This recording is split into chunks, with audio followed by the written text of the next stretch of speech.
We say over and over, what isn't measured isn't managed. But do we say that? I say that a lot. Restrictions and constraints actually bring creativity. That's kind of, again, why I find it fun. So if you have more constraints, it requires that you think a little bit more about the problem. You come at it from a different angle. In the world of professional services, you have a solution that people legitimately need. And if you're not within the life cycle of those individuals after you've worked with them, you're missing out on an opportunity. You're missing out on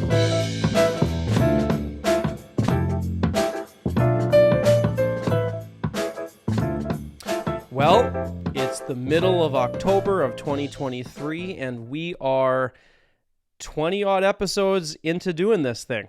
We thank you so much for joining us here today. Hopefully you've been with us through this entire journey this year. It's been exciting. My name is Chris Lawson, your co-host. As you'll hear in a moment, this episode is one that we're taking back to April of earlier this year.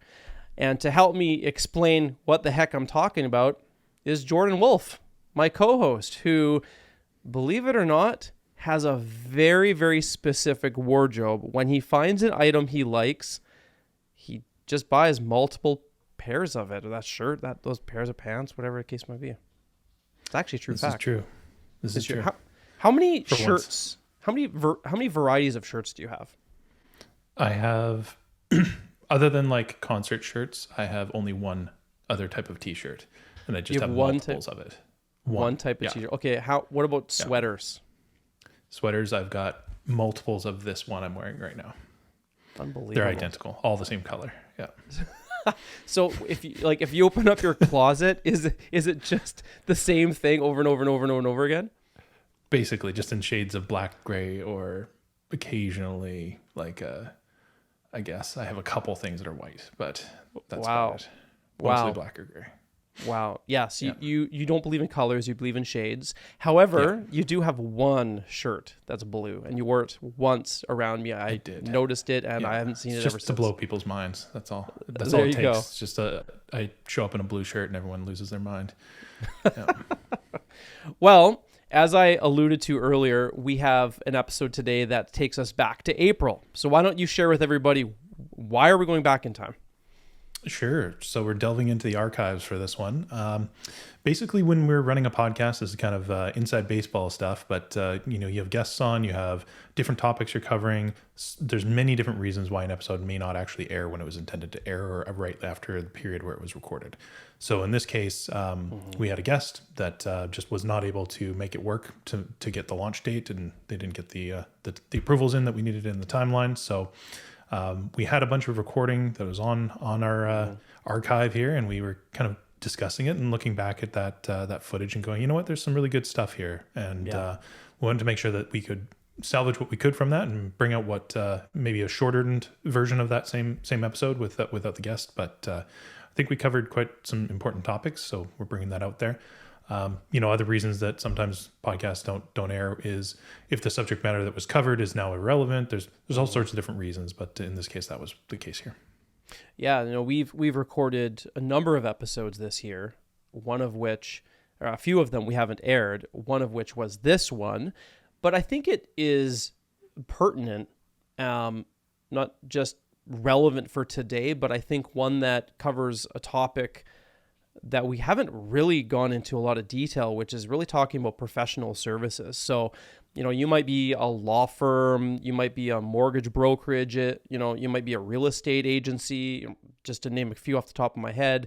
The way you market and the way you operate is very, very different, especially when you're dealing with, legislation and, maybe people that are, I think of law firms, for example. You have a lawyer that could be with the firm and then they leave, and how you market and they could be the face of it is very different. So we felt, let's dive deep into the archives, let's pull it from the grave and let's air it. So that being said, I think if you're watching on YouTube, you'll notice I think we look better.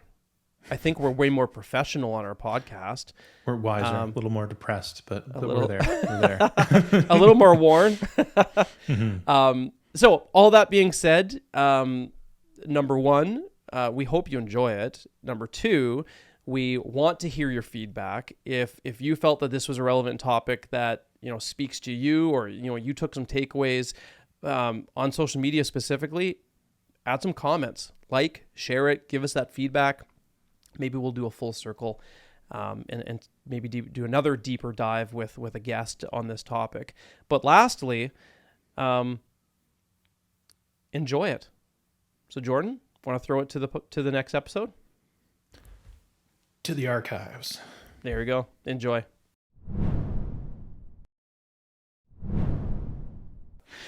Well, like I mentioned earlier, we're going to be talking about professional services. So, that might be in relation to, real estate agencies, mortgage brokerages, law firms, any kind of professional service, especially in a market that's congested, very competitive, can be, frankly, really, really challenging. I mean, I know in a lot of the major centers in Canada, there's very unique ways that companies have had to market in order to grab market share. We'll be talking about some of that. Let me just jump right into the first segment, marketing for professional services. Let's talk about audiences. We talk a lot in really any market that you have to understand the objective that you're trying to solve. But then it's hard to really market unless you understand the audience. So why don't I just throw it over to you, Jordan? Where do you start as a marketer in a professional service looking at your audiences? Well, myself, I'm actually probably more passionate about this than a lot of other marketers tend to. There's a lot of glamour and kind of attention paid on product-based businesses or retail businesses. Services are kind of ignored a lot of the time, but they're probably more interesting to me. And they're interesting because they're inherently intangible a lot of the time. A lot of what the value is something you have to construct and present. You can't just be like, here, it's a bottle that, contains a product that I produce that solves a problem for you. It's something you have to both allow somebody to be educated on and then imagine what that is and have some sort of a sense of what an experience might be like, for example. So these are all fantastic things when you're building a business of this type, and then they cascade down into marketing challenges that have to be solved that make it a little bit more dynamic, a little bit, I don't know, I guess in a way more creative in my sense, at least on the strategy side. Well, a lot of the time when we're talking about professional services, they're fairly relatable too. Everybody at one point needs a lawyer or knows somebody that does, or needs to buy a home and needs a mortgage broker or real estate agent or whatever the case might be. So I think for most people, they can kind of put themselves, in the seat of the client and kind of look at that buyer's journey and understand where they are. Who is it? I think it's Kings of Leon. I think they say in one of their songs, I've walked a mile in your shoes and now I'm a mile away and I have your shoes. Don't know if it's relevant here, but good lyric quote. Walk in their shoes, really understand who they are, and understand the problems psychologically that they're trying to face, understand, where they are geographically and what the challenges might be. And a lot of the time it leads to a marketing mix that talks about thought leadership, talks about, legitimately answering questions that they actually have to progress through that buyer's journey of awareness, consideration, decision-making phases. Anybody who follows traditional HubSpot methodology, I think it's important to really, really deeply understand that market. But again, I think the challenges that also come into that is that when you're trying to reach out to it, especially when you're dealing with brokerages and real estate, there's governing bodies provincially or on the state side. Law is heavily regulated. Legislation's a big part of it. Navigating ethics and those types of things are often a challenge when you're trying to produce content that actually helps them, giving them the truth or how you can really help them. How do you navigate those? Is it as simple as just doing your research? Well, I don't know. You can approach this different for each type of service business, which is, I think, probably why I like professional services and marketing for them, because each one's a little bit different. There's not like a one size fits all. And I think it's because, like I was saying earlier, you're almost, as a marketer, participating in developing the product a lot more than, say, when you have, oh, here's a new MP3 player that we've made, and like some architect made the case, and some technician built the circuit boards, and then you're just handed it and told, market this. When you're in the kind of professional services side, you're kind of understanding those needs in real time and responding to them in real time, because part of the experience in the delivery is in the marketing. Part of the experience in the delivery comes even post or during the experience, and marketing plays a role there. So having a little bit of a toe in both worlds is kind of the fun dynamic of it. As far as how you navigate specific challenges of an industry, like legislation or certain restrictions on how you can communicate, again, it's just like it's a little hurdle to jump over. That's kind of fun in a way, at least for me. But I'm a marketing nerd, so what are you going to do, right? Maybe you have different like parts of the professional services side that you're maybe more passionate about yourself. Like, are there certain areas that you enjoy in that side? Well, for anybody who knows me individually, I have a past in the mortgage brokerage side of the world. And so, at least, I'm here in Alberta. So you have RECA, you have AMBA. So these are associations that are governing real estate and mortgage brokerages individually. And frankly, some would argue kind of controlling, but they're doing it for good reason. You can't go to a real estate trade show, for example, and provide, like, I don't know, you can't do contracts there. You can't say guarantees on rental revenue. You can't, like, if you're a law firm or whatever, you can't, for injury law, for example, as I'm sure Jeff will talk about, you can't say that you close a certain percentage or you get a certain amount of money for your individuals, or, you are this or you are that, because, you're misleading people. And so I think understanding everything that's surrounding the challenges of your business as a marketer is very, very, very important. And I think the greatest part about it, if you're, say, maybe worked at an agency and then it's your first gig as a marketing coordinator for a professional service, you're going to be surrounded by people who have no idea anything to do with marketing, but they will know every ounce of information surrounding legislation and the rules and the things that control them. And I think that's a great place to start, instead of just Googling it or reading textbooks. Yeah. And those restrictions or regulations, if you're in more than one region, can differ. There's all sorts of different things you'll have to consider there. But like they say, restrictions and constraints actually bring creativity. That's kind of, again, why I find it fun. So if you have more constraints, it requires that you think a little bit more about the problem. You come at it from a different angle than you typically would, where you'd have more freedom in another place that doesn't have those restrictions. Now you have to think about it a different way. And sometimes you come up with very clever ways of doing things, or very unique ways of doing things. And this is in, the sense of just a more traditional client wants a service, you sell a service to them, done. But then there's also different models of how the length of time you work with a business, the impact that you have short-term versus long-term. You've got businesses that have recurring revenue sales where you're making a repeat sale every so often, like let's say a tax service, right? That's going to come up once a year. But if you're doing the law stuff, at least on the injury law, you would hope it's only once, when your client's getting constantly injured. But yeah, then it's not good when you have your lawyer on speed dial. That's not a good place to live. Yeah, but in like the marketing world or business consulting, there's a lot of retainer work.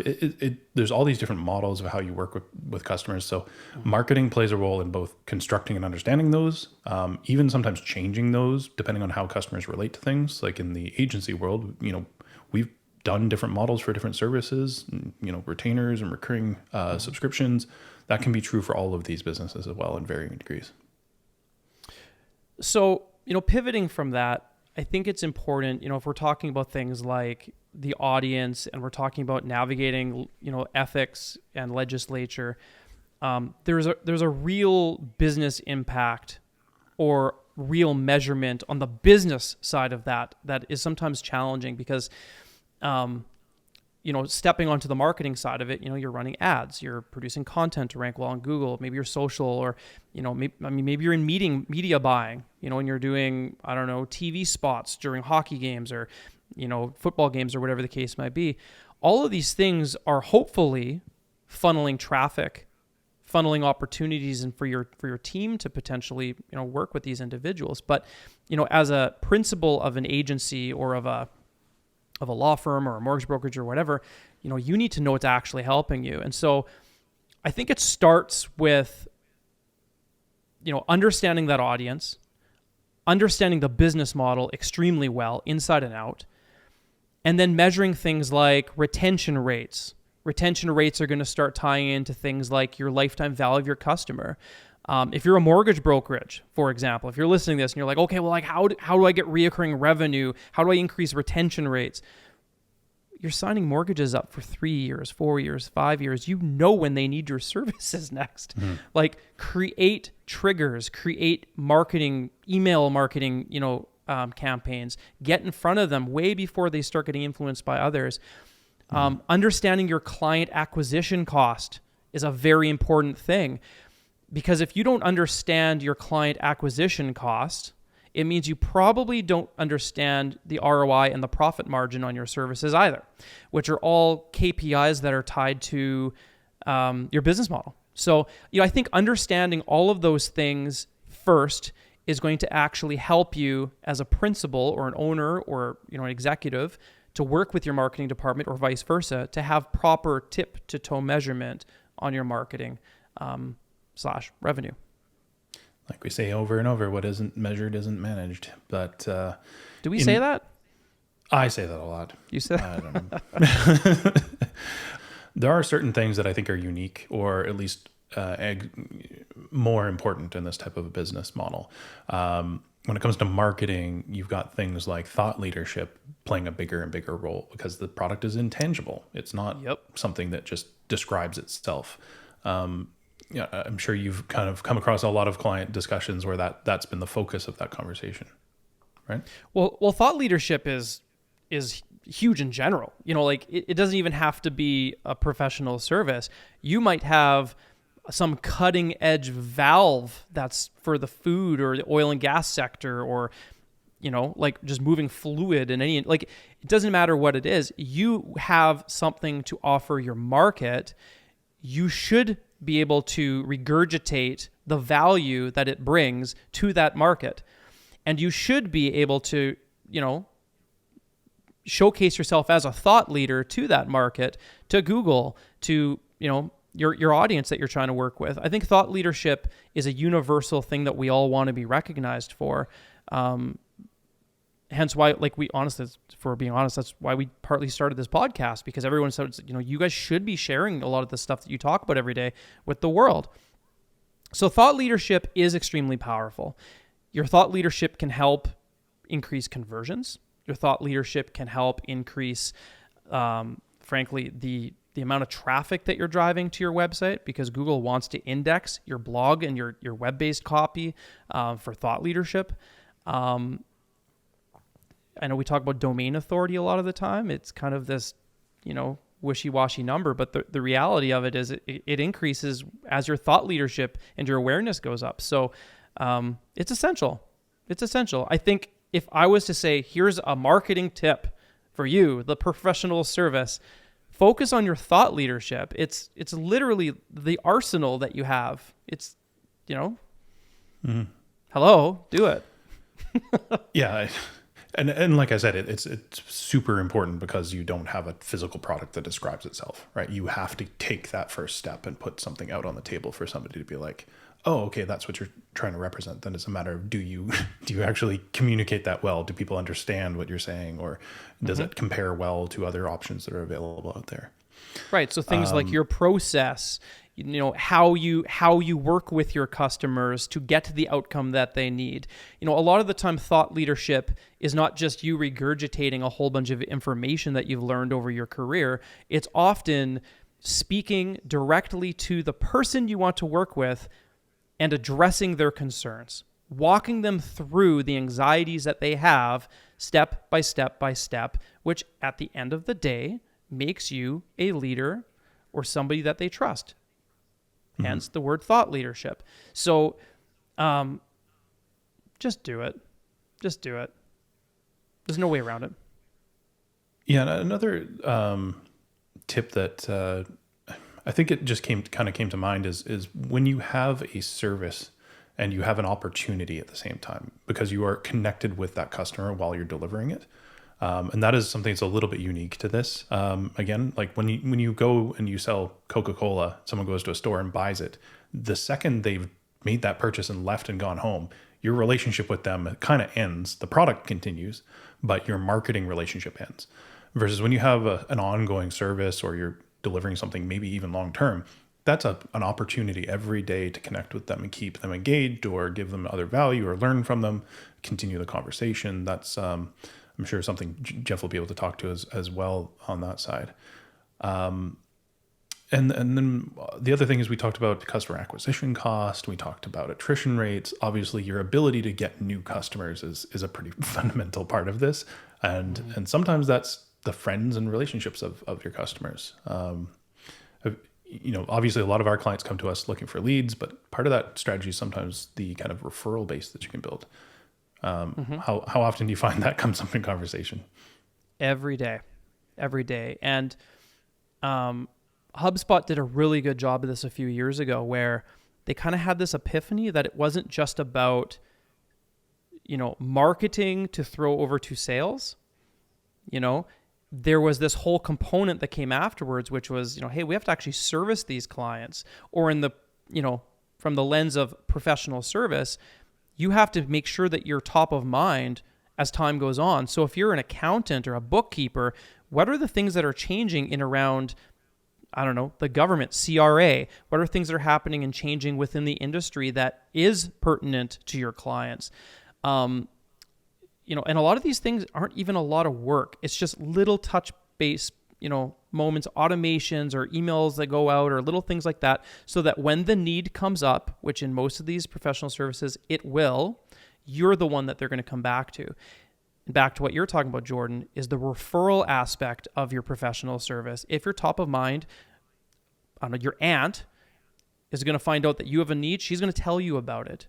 Right? And you see this a lot within real estate. Tell all your buddies. Asking for the business is often a real hard thing to do, but it pays off.